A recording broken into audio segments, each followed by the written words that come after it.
Hey, good morning. So, this is going to be our second session. Well, it could be good afternoon.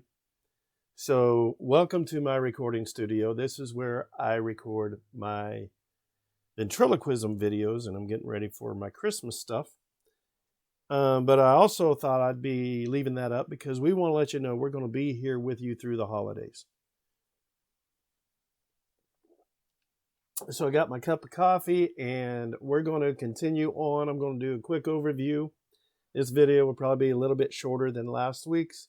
Again, the purpose of this is to bring to you tools to use to help you move forward in your field of choice. So this is going to our military or first responders. And then we're really excited on December 15th. Brian Mason, our first responder chaplain, and Dr. Tom McKellips, they're both going to be doing a video conference to discuss these things out of this book, First Responder Resilience, Caring for Public Servants by Tanya Glenn. We just ordered some books as well. These are going into our wellness kits, and so that's really going to be exciting, and really excited about this. So quick overview. Of course, Wellness for Warriors, we're here to help our heroes. And so our heroes are our military, our veterans, our first responders and their families. So we're going to build a foundation leading into other resilience series. We're really excited. I think Brian Mason's going to do a series on the book Bulletproof Spirit. And so let's get going. Last week we talked about how it's very important to provide proper care. And at Wellness for Warriors, what we do is seek to connect you with the resources you need and give you the information and tools that will help you move forward. Because when people need help, they need it now. We also talked about creating a game plan. The purpose is to keep you and your team strong. You got to have a plan now, not in the future. So when we started building Wellness for Warriors, we were putting resources together and really excited about where we're at right now. And because when people come to us, we can sure connect them with whatever they need. I use the quote out of the book, no mental health treatment is better than bad mental health treatment. So it's very important to get you connected with the proper resources when you need it. Peer support teams are crucial. And we work with peer support teams in this area. We are in Southwest Missouri.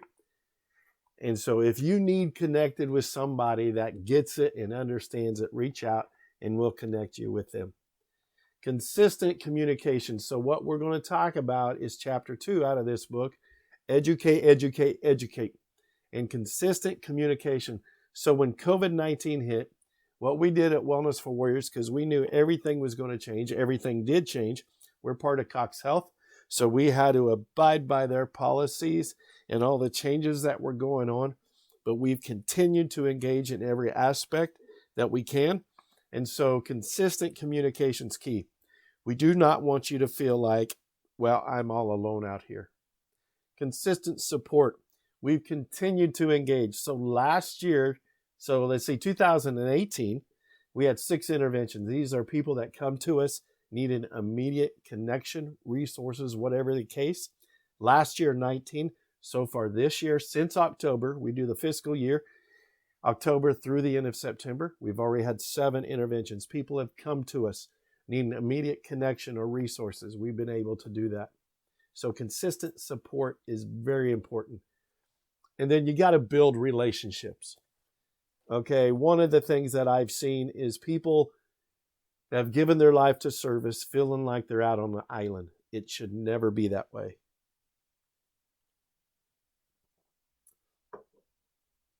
But when you're doing this, when you're going through this journey, you got to show compassion and passion.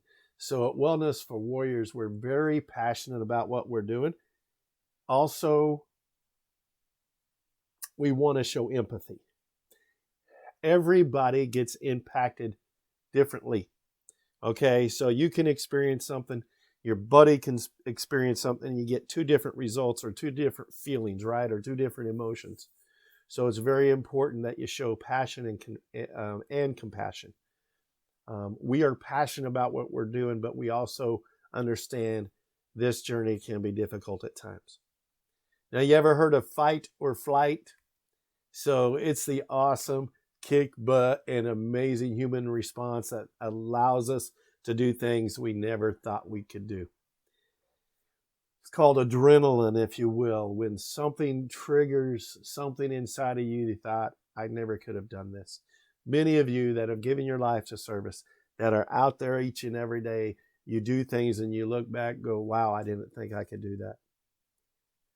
And so now I'm going off my PowerPoint, and we're actually, when we're done with this series, we're going to make a short video out of the PowerPoint as well. But I'm looking at a picture that I put in this PowerPoint. So what a rush. And if you ever done, I forget what it's called, but it's like when you're, they do it in the Olympics and you're in this little thing and you're going down ice and toboggan or something. I don't know, but I put that picture in there. So when we make the video at the end of the series showing the PowerPoint, you'll get what I'm talking about, but that's what I'm looking at right now.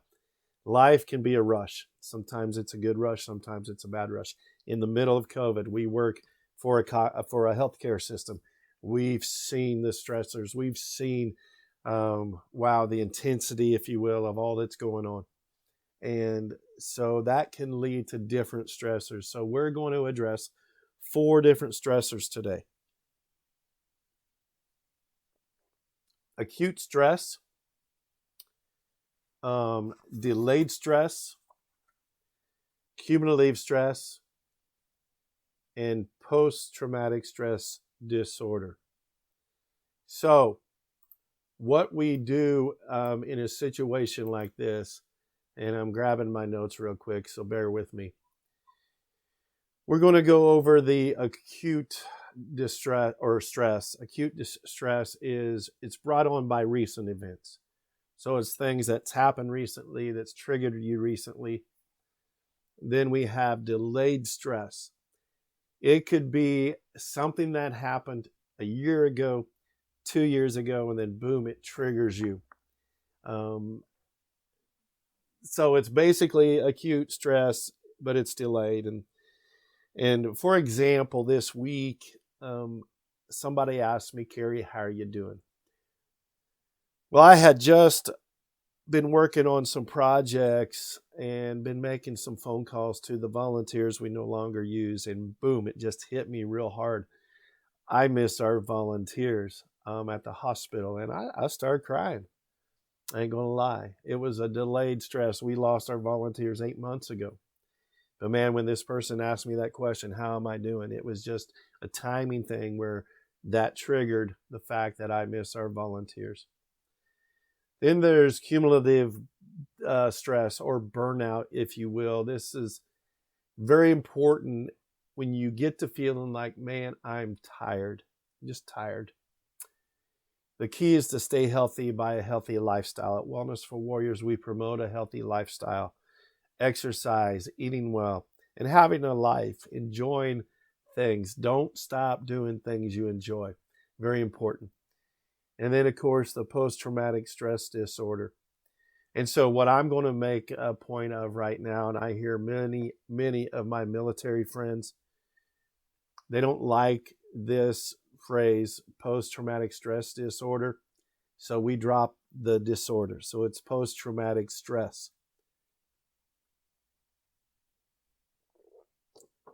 For many military veterans, first responders, it's something that it could be a physical thing like a TBI, traumatic brain injury.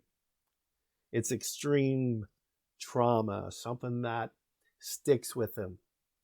And one of the most important things to do at that time, as I mentioned above, is taking care of yourself.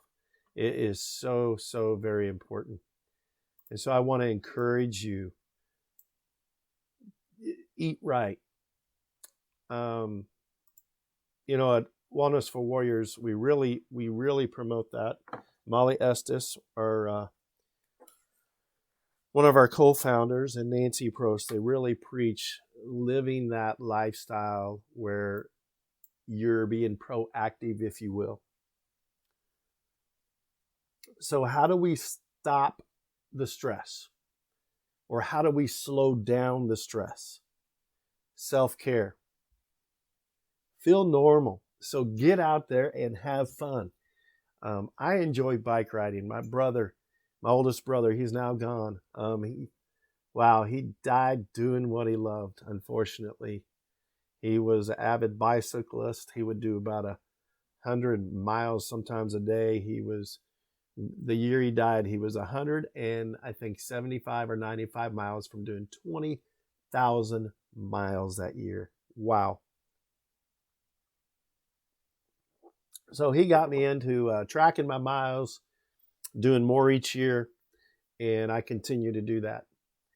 So self-care is very important. Eating healthy. A lot of fruits and vegetables. Stay away from the processed foods. I know we live in America, and I know it's so easy, especially those of you that are out on the road 12 hours a day. I would encourage you to take your lunch, or if you're going to stop someplace, get the healthiest thing they have, buy the salads or whatever. Just eat healthy, but have fun, learn to laugh. It's very important that you keep enjoying life and keep moving forward. I heard this a long time ago and it stuck with me. The best way to get past your past or get past the struggles or the things that bog you down is to keep moving forward and then grow strong together. This goes back to what we were talking about with relationship, with peer support. Don't go on this journey alone.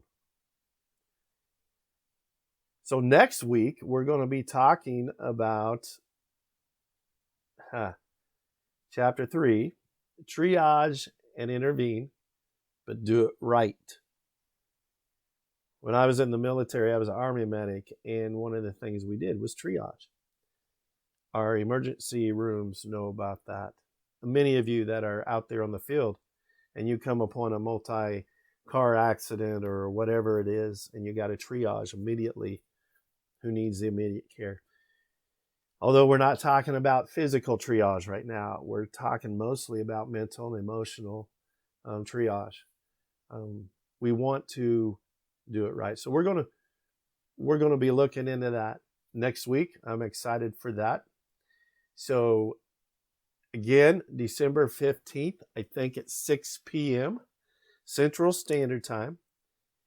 If you want to be a part of this communication about this topic, about laying this foundation of resilience and helping others move forward, let us know. Send us your email to wellnessforwarriors@coxhealth.com, and I'll get it to Brian and Tom.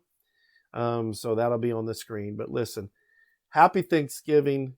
We're really, really thankful that we can be a part of your journey. And we want to let you know you're not alone. So with that, I'm going to let you go. This was 1332. It's 2 minutes less than, or a minute less than last week. So take care. Happy Thanksgiving, and we'll see you next week.